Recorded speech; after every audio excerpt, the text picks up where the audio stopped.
Welcome to another informative episode of Housing Development, your go-to source for housing trending information. Innovative models to provide affordable housing are even more important in the aftermath of COVID-19. Line up for today, we shall analyze the prospect for delivery of affordable housing post-COVID-19, even as housing stakeholders and professionals during a webinar also offer their insight on sustainable and pandemic-resilient urban planning. This and more will come your way right after the trending news from our news desk. I am Flora Ani, your housing diva. Stay tuned.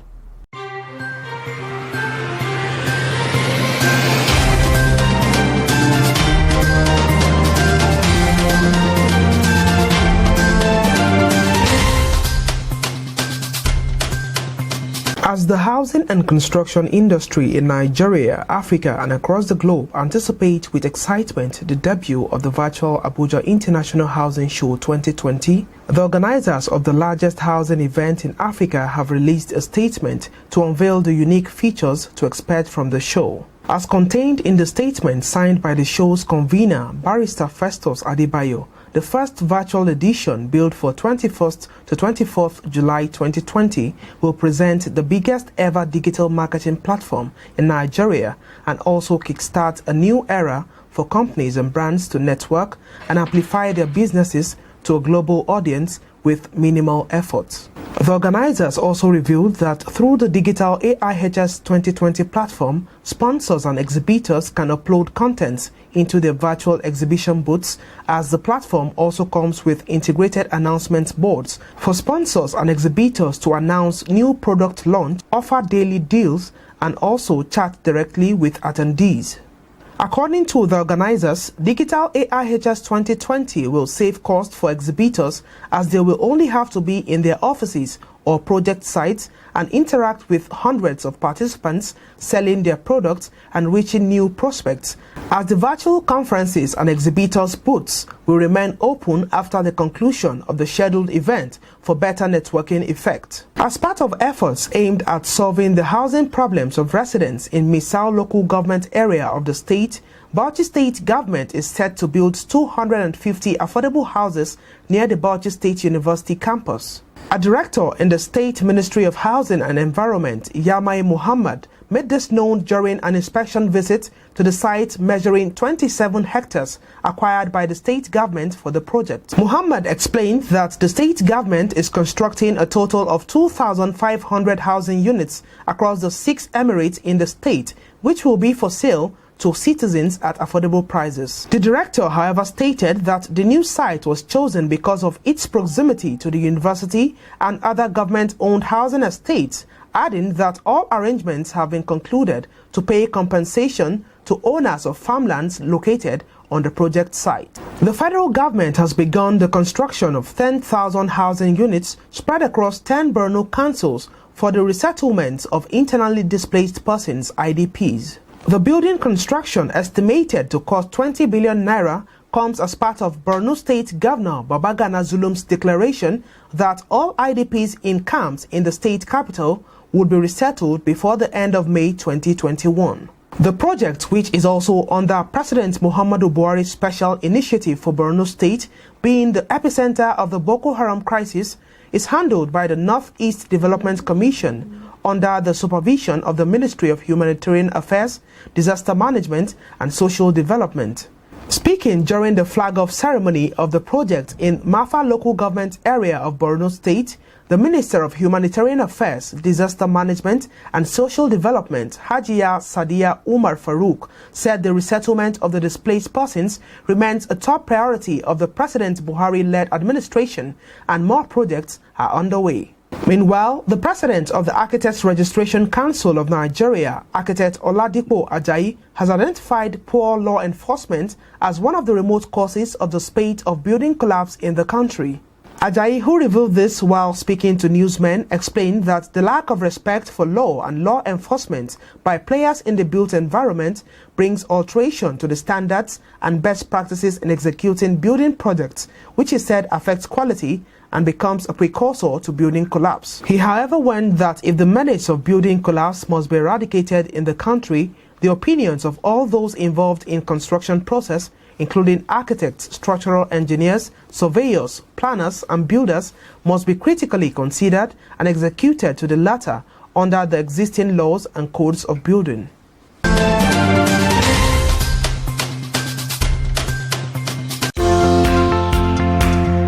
I'm Debbie Erb. I work for OPIC in the United States, and keep watching the Affordable Housing Development Program. Welcome back. For more housing news stories, visit www.africanhousingnews.com.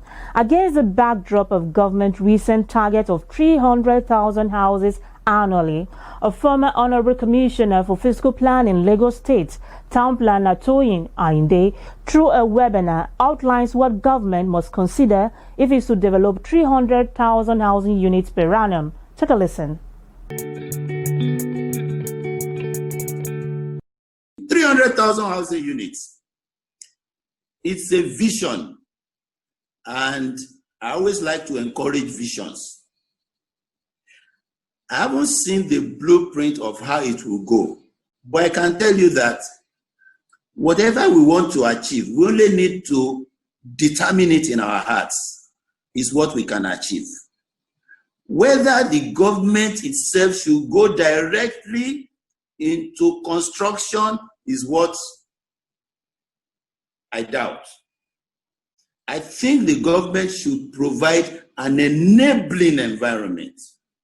That's one. Two is that for us to be able to achieve this 300,000, we should be willing and ready to industrialize housing production in Nigeria. There are going to be, years ago, I've forgotten, maybe around 2015 or 2016, I made a calculation of how many doors that would be needed just for 10,000 housing units throughout Nigeria, 360,000 housing units. Those doors are able to keep some carpenters in Nigeria in employment for years. We can decide to start manufacturing door locks. And my brothers in Abia State, in Ariaria Market, will be able to do that efficiently. The Defense Industries Corporation in Nigeria is able to do that effectively. Let's turn these things into an industry such that we standardize it. Let's make it an industry. Let's use our local resources and go only for what we cannot produce. Finally, I also want to talk about our design and our method of construction. We use the normal wet construction, a model of assembling a building. And once you have prepared all of the prefabs in a batching plant, you can just bring them, and in a few weeks, you can put up a 6-floor building of 48 units, well ventilated. So we need to look locally at our designers. Let them do these things for us. And then we have a pilot, and once we succeed, we can ramp up. All right, moving on, is countdown to the virtual Abuja International Housing Show 2020, Africa's largest housing and construction event. The virtual event will hold from the 21st to the 24th of July 2020. Now, this is the safest platform for linking participants from all over the world without exposing people to the risk of the coronavirus pandemic. Here is a quick one from the organizers of Abuja International Housing Show. Events like the Abuja International Housing Show, AIHS, is designed to create a platform for both the striving and established real estate and construction practitioners. Following the current global scourge of the coronavirus pandemic, which has made physical distancing inevitable and calls for new strategies and innovations that will meet the expectations and needs of our numerous clients, the organizers of Africa's largest housing and construction event, Abuja International Housing Show, have emerged with a virtual edition of the show. Digital AIHS 2020 is scheduled to be a 4-day event which will hold from 21st to 24th of July 2020, 9 a.m. to 6 p.m. daily Nigerian time. The event is designed to be accessible to all participants globally via internet-connected devices such as computers, laptops, tablets, or mobile phones. This event will also be available on demand for a further 30 days after the first 5 live days. AIHS partners in not less than 15 countries will also be among participants and exhibitors. Digital AIHS 2020 will feature exhibitions held in a custom virtual environment where exhibitors will be allotted custom-built virtual booths. Attendees will also be able to engage in meaningful conversations with exhibitors using text, audio, and video chat in a 1:1 or group setting. The event will equally feature a selection of webinars delivered by leading industry experts, some of whom will field questions from the audience via Q&A sessions.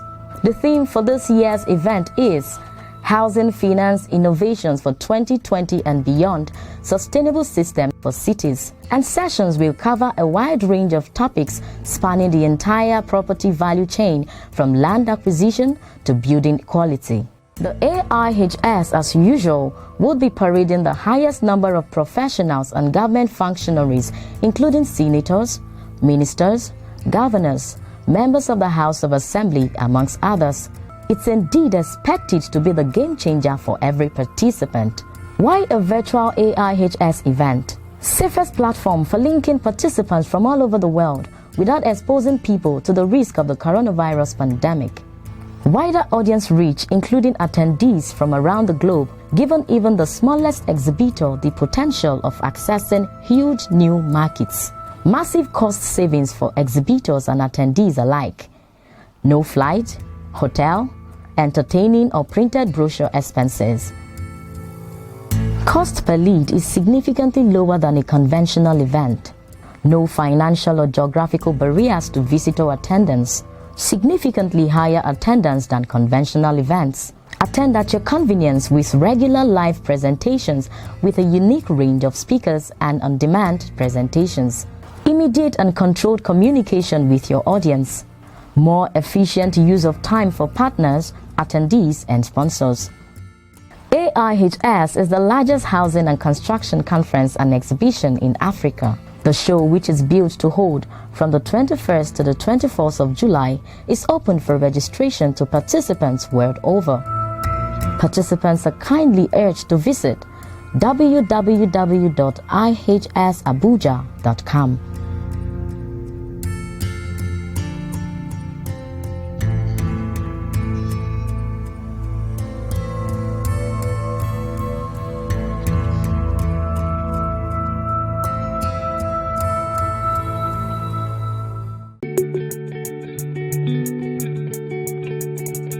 You're still watching Housing Development. The economic recovery from the COVID-19 will demand increased need for innovative solutions to address housing affordability, particularly for low-income earners. What is the prospect for the delivery of affordable housing post-COVID-19? Housing Development Advocacy Network held yet another educative webinar on works in housing, the future prospects for delivering affordable housing post-COVID-19. Watch this. One of the biggest problems in housing subsector is that we don't have a coordinated voice. Some time back, the former president Obasanjo brought out Professor Mabogunje. He became a rallying point for us in the housing subsector, and he did a lot for us. And after that, one of the people that Professor Mabogunje worked very closely was the late Sir Fortune ABA, who did a lot. And after that, I don't know which directions to point. When we want to talk of housing delivery, between us as professionals, I do not know whether there is a working relationship between us as a team so we can present a common agenda.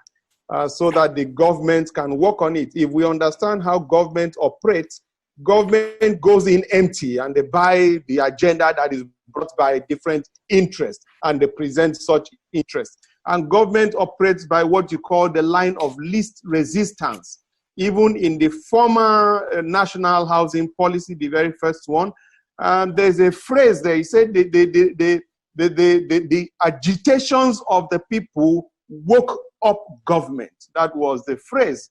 In which case, it is what people do that wakes government up. And then when we move without a direction, when we're not articulate, when we are not together, we cannot have that voice to wake up government. It's so sad that we are talking of revising the national housing policy. And yet, here, I know every day I just keep smiling. We have a subsector where everybody sees his own time to shine. Back to what Professor Zubairu said, who was incidentally one of our members on the committee, he's very correct. There is a major problem in the ministry.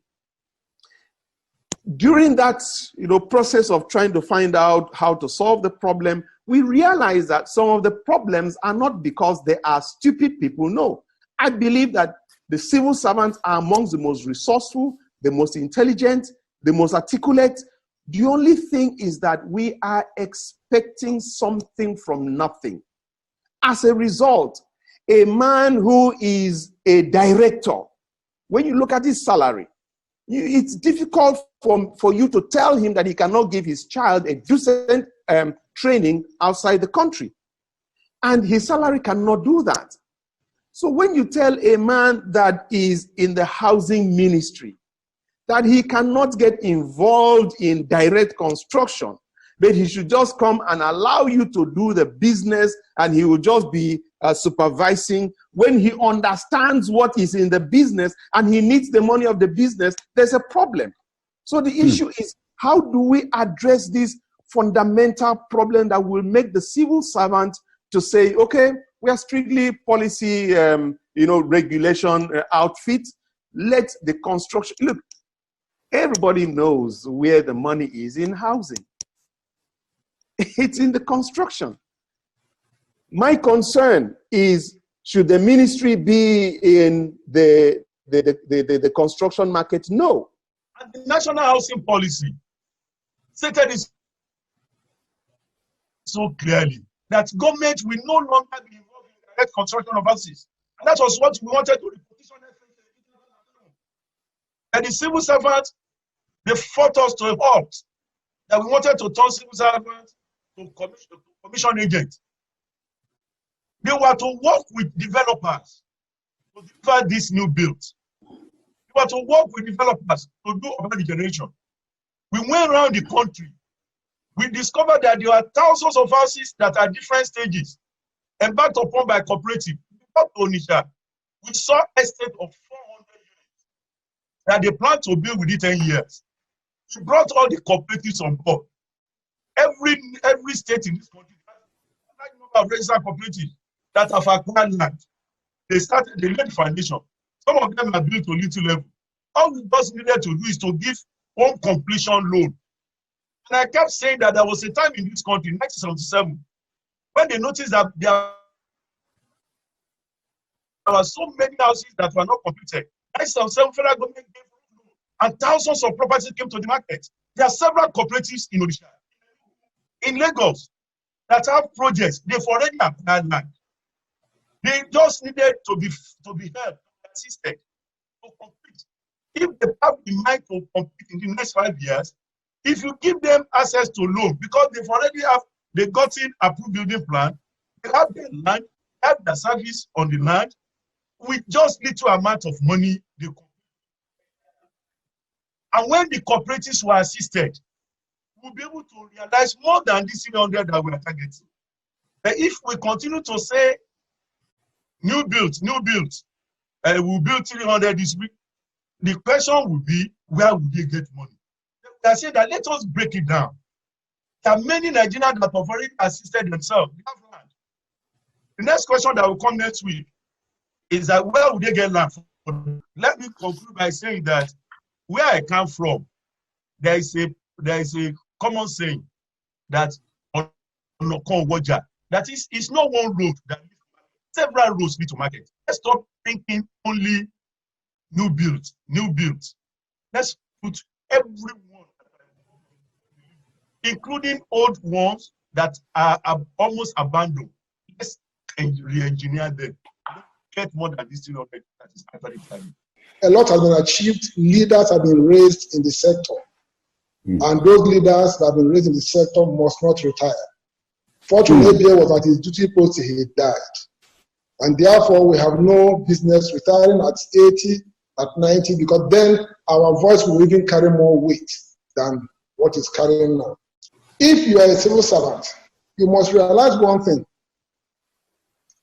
Why the private sector was called in 2002, 2004 to come in was because government failed.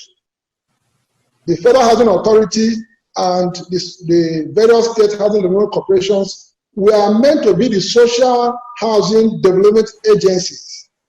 Because they failed, Oshomole was trying to close down the National Housing Program in 2002. President Obasanjo reacted and said, no, let us rewind this in. Peter Odele, governor of River State, was set up. Thereafter, then Professor Akim Obogunje came in and did a restructuring of the system, and then we had the creation of the Ministry of Housing. We cannot so easily forget and begin to postulate that the same people that failed ought to be given the same example. In 2015, when this current minister came in, he felt that the private sector failed. Some of us said, "Oga, take it easy. Try and understand why you think they failed and what should be done right." And he rushed into the National Housing Program, thinking he would do better than them. And that National Housing Program has failed. The houses are not finished. The cost of those houses are much bigger than what the private sector have been delivering. So let us get away from failures and then look at solutions. And then the solution is this. We are looking at this problem from a very narrow perspective. The issue is this. We don't have the delivery medicine. If they make me the Minister of Housing today, I will also fail. Because we are looking at it in isolationist level, rather than looking at the whole transaction dynamics and find out who are the stakeholders. How can we effectively engage them? What do they need for them to play their role effectively? And ask ourselves so many other questions. Do we have data? If we really want to help our people and use the housing sector as a means of employment generation, what we ought to do will be simple. We sit down with the stakeholders, like your committee did in 2012, and come up with a workable program. Rather than doing what we have been doing for these past few years, what we do is that we criticize an institution and use their perceived failure as a pretext to set up another institution. If we want to build houses for our people and in the process lift them from poverty, because it is the quickest intervention in order to lift our people from poverty and create employment, we need to dimension the whole value chain. We need to look at the problems that we have. We need to stop using this as an scapegoat. So I do think that what we have to tell ourselves are as follows. Why don't we sit down and dimension these problems in the housing ecosystem and come up with a workable program, and thereafter insist that whoever occupies any position, whether minister, whether private sector, there has to be a regulation that forbids you from driving recklessly across the pathway and causing accidents, as we have been having in this past period. And that, for me, is a very critical starting point in what we need to do. Otherwise, the problem will continue to occur. We have sufficient leaders to hold them accountable. That was a webinar held by Housing Development Advocacy Network. Quite informative. Stay tuned. I'll be back in a moment.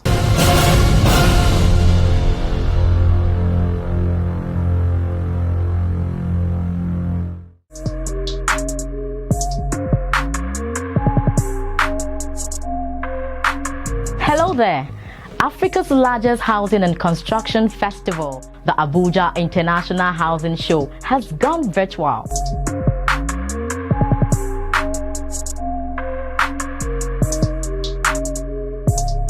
The virtual edition of the 14th AIHS is set to hold between the 21st and 24th of July 2020. Are you looking to exhibit, network, make sales, promote your brand, and connect with leading global brands in interior decor, building materials, furniture and fittings, architecture and engineering, mortgage banking and estate development?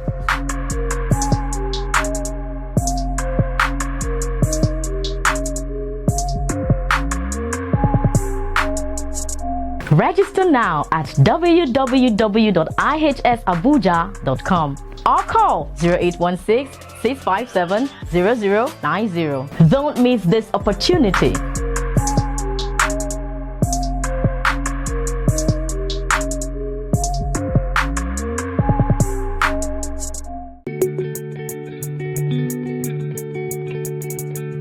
That is it on today's episode of the program. If you miss any part, you can catch up on our YouTube channel, Housing TV Africa. And please click on the subscribe button. Also, do connect with us on Facebook, the Housing Development Program, and on Twitter, the Housing Program. Like and interact on our posts. Join the conversation. I love your feedbacks. I'll be back here same time, same station next week. Do have a great day ahead and stay safe. I remain Flora Ani, your housing diva.